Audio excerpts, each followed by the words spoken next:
তাই তো তাও তো আমার মনে বড় বাসনা জেগেছে ওই মর্তভকে ভক্ত পরীক্ষা করার, কিন্তু কোথায় গেল সে বড়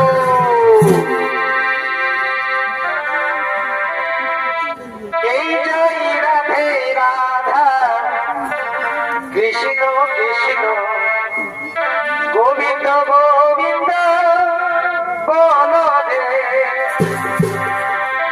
এই জয় রাধে রাধা কৃষ্ণ কৃষ্ণ গোবিন্দ গোবিন্দ বলদে।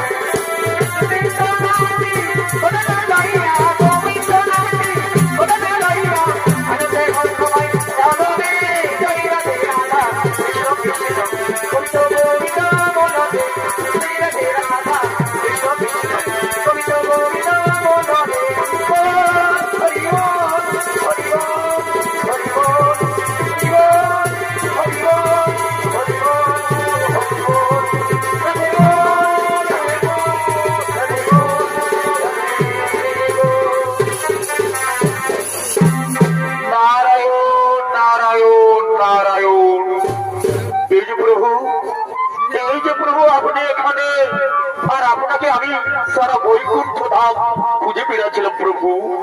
হে নারদ, হে নারদ, আমি তোমাকে খুঁজছিলাম। জানো নারদ, আমার মনে না বড় বাসনে জেগেছে ওই মর্তভূমিকে ভক্ত পরীক্ষা করার। তুমি যাবে নারদ, তুমি যাবে আমার সাথে মর্তভাবে। প্রভু, আপনি আমাকে যেখানে যেতে বলুন যাবো প্রভু, কিন্তু মর্তধামকে মরতে যেতে বলবেন না। একই কথা শোনেন নারদ, তুমি জানো সেখানে কত বড় বড় ভক্ত আমার জন্য বিরাজ করছে। চলো নারদ, চলো একবার ঘুরে দেখে আসি। প্রভু, এ কথা আপনি বলতে পারলেন? নারায়ণ নারায়ণ করি চারপাশে ঘুরে বেড়াই, তার চাইতে বড় ভক্ত রয়েছে মর্তধামে। প্রভু, প্রভু, ঠিক আছে প্রভু, মরতে হই মরবো, তবু যাবো আমিও মর্তধামে।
এই বুড়া বয়সে এত আমার ঋণটা বাড়িয়ে গেছে বাবা।